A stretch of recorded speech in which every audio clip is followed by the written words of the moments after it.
You're watching Fox 10 Phoenix now. We are learning new details this morning as we continue to follow that Fox 10 news alert we first brought you last night. Yeah, pretty frightening here on a holiday. Phoenix police investigating a shooting and a stabbing incident at Terminal 4 at Sky Harbor Airport. Dominique Newland live at the airport with the latest at this hour. Good morning, Dominique.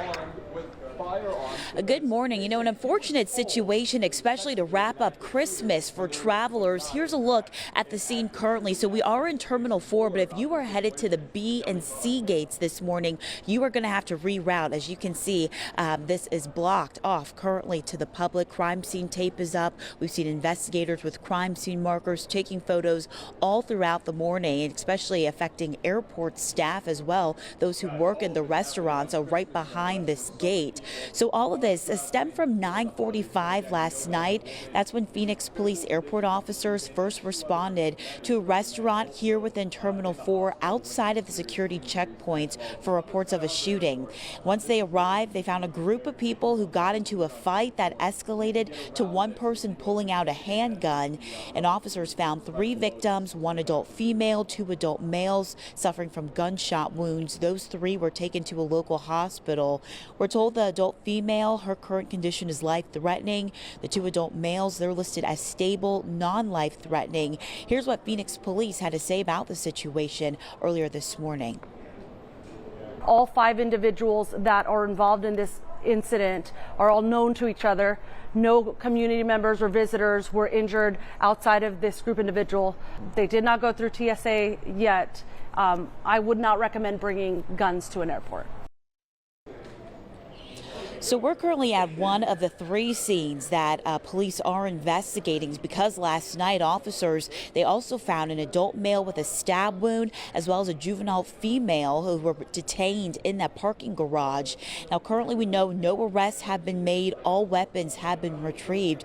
But of course, guys, just a scary situation, you know, because of this triple shooting. They had to shut down the Terminal 4 security checkpoint as well as the Phoenix SkyTrain, which travelers take to get to different terminals just as a precaution for safety measures. So if you are headed out this way, though, the good news is flight operations, they're back to normal day-to-day airport operations. Everything does look good, so it won't affect your travel plans, but just keep in mind, if you are in Terminal 4, you do have B and C gates, you will just have to reroute in order to get to where you need to go. I'll send it back to you this morning. All right, Dominique, what a wild story. I'm glad nobody else was hurt in that altercation. All right, 7:04, not long after operations resumed at Sky Harbor. Look at this, an arrest was made in Terminal 4. Fox 10 catching the incident on camera as it took place. This was not related to the shooting itself, but police tell us that a man received a text message from someone at the airport telling him that there was an active shooter situation at the airport. So he arrived at the airport with a gun and then got into an altercation with police officers. Police say the officer was not hurt. The man was detained and will be booked on several charges. Another news alert to bring you this morning. Live look at Guadalupe here in the East Valley. Deputies are investigating a shooting call near Guadalupe and Avenida del Yaquis. So we have reached out to the Maricopa County Sheriff's Office. They are the agency that patrol this part of the valley. It's a small town right off of Baseline Road in the US 60 there, right near Arizona Mills Mall. As soon as we receive more information, we will bring you an update. Another Fox 10 news alert that we are following for you on this Thursday morning. This is also in Guadalupe, where deputies are investigating a shooting call. Well, this is the wrong video here, but this is the video in the story. New this morning, several people are forced out of their homes early this morning. Flames tearing through an apartment building. This happened near 32nd Avenue and Indian School Road. Crews say the fire was first reported right around 2:30 this morning in a second-story unit of a 3-story building. It quickly spread. No one was hurt, but the community assistance program is now helping several of those residents find a temporary place to stay. The cause of the fire is under investigation. Let's take a look at some of your world headlines here. 38 people sadly killed, 29 hurt in a plane crash in Kazakhstan. There is a big investigation ongoing here. Officials say the airplane there went down after it diverted from its original flight path. The reason for the pilot changing course is just not yet clear. A Russian civil aviation authority says preliminary information suggests the pilot chose to divert after a bird strike. However, Ukrainian officials are placing the blame on Russia's, quote, air defense system for the crash. So officials with that airplane company, they say that they have gone to the scene to investigate, and we'll have more later on today. Christmas wasn't the only big holiday yesterday. Last night, also the first night of the Jewish holiday Hanukkah. Yeah, the Festival of Lights was celebrated across the valley as well. In fact, take a look at this. Mesa celebrating the start of the 8-night holiday with the lighting of a giant 12-foot menorah. The night included traditional songs and family time. City and religious leaders say it's a great way to recognize the diversity of our community, celebrate our differences, and send a message of unity. Seems like people are more at each other than they have been in the past, and so this is a perfect time for us to focus on what we have in common, to focus on the miracle of light, on religious diversity and tolerance. I mean, these are messages that could not be more critical. As a rabbi, to see such an expression of Jewish pride, that in an age that there's so much anti-Semitism is rampant, that here we live in a community of Mesa that people of all faiths could feel safe. The menorah will remain through the end of the holiday with an additional candle lit for each night of Hanukkah. Thousands gathering in Washington for the annual lighting of the National Hanukkah Menorah. 30-foot National Menorah, beautiful sight here, stands in front of the White House. Secretary of Homeland Security Alejandro Mayorkas was among the many taking part in the annual ceremony.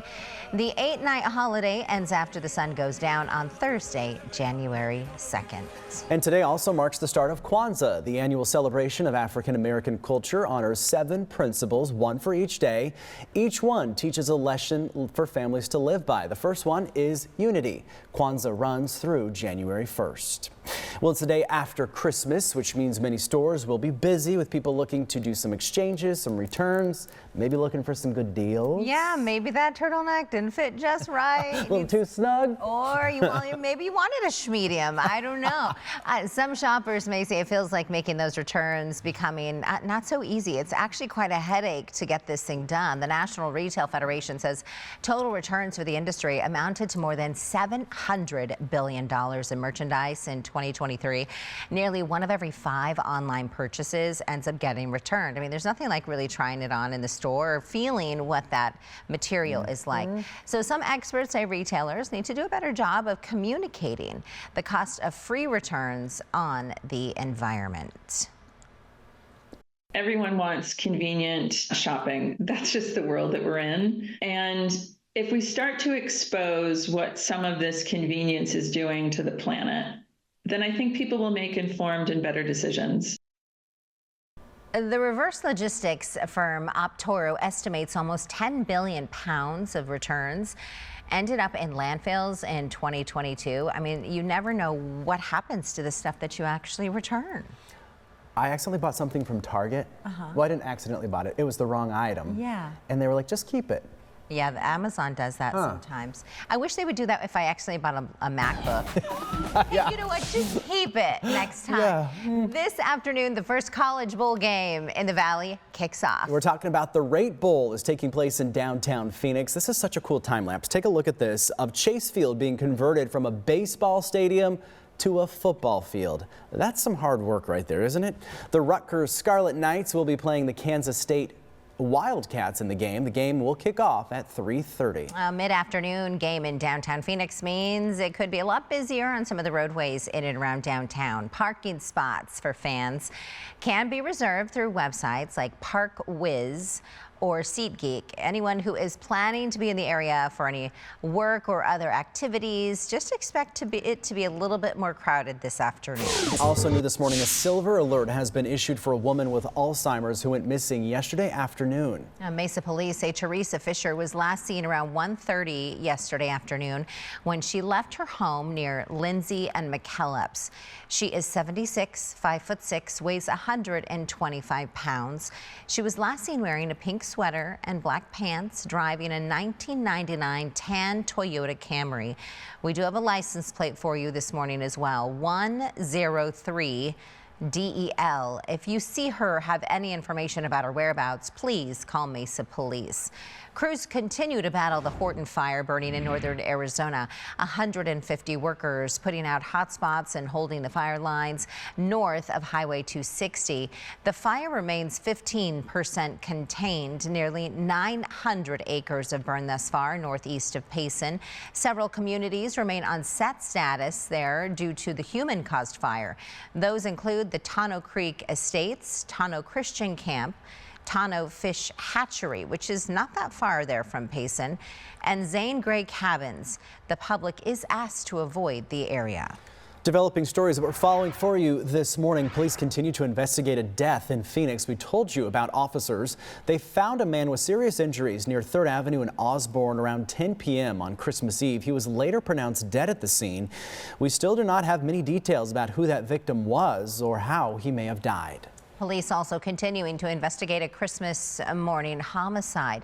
Officers called to a situation near 19th Avenue and Bethany Home by the park and Ride Transit Center. It was 5:30 a.m. when police arrived on scene and they found the victim. It appears he may have been shot, but there are not details here this morning about a possible suspect at this time.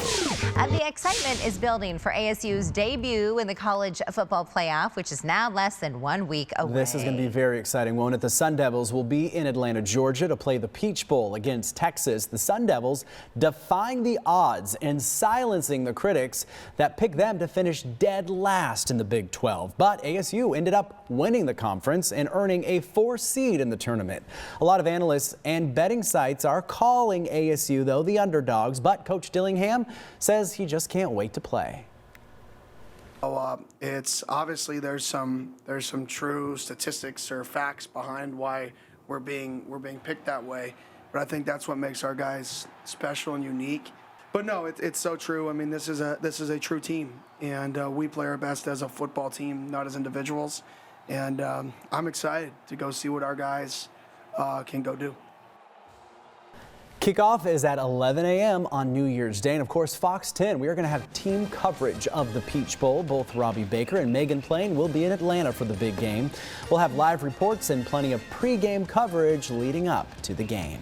And if flying to Atlanta isn't in your Peach Bowl plans, but you still want to gather with some ASU fans to watch the big game against Texas, you can head to 2 Harkins theaters here in the Valley to catch the big game on the big screen. Harkins will be airing the Peach Bowl at Tempe Marketplace, at Camel View, and at Fashion Square. Tickets are $22 and include a free small popcorn. Ooh, okay. I thought you were going to say a free Chick-fil-A sandwich. That would have been better. But anyways, you could probably sneak one in your purse. Anita, what? We don't say that. You're not allowed to do that. What about, well, technically, I'm a rule follower. Technically, it has to fit in your fanny pack.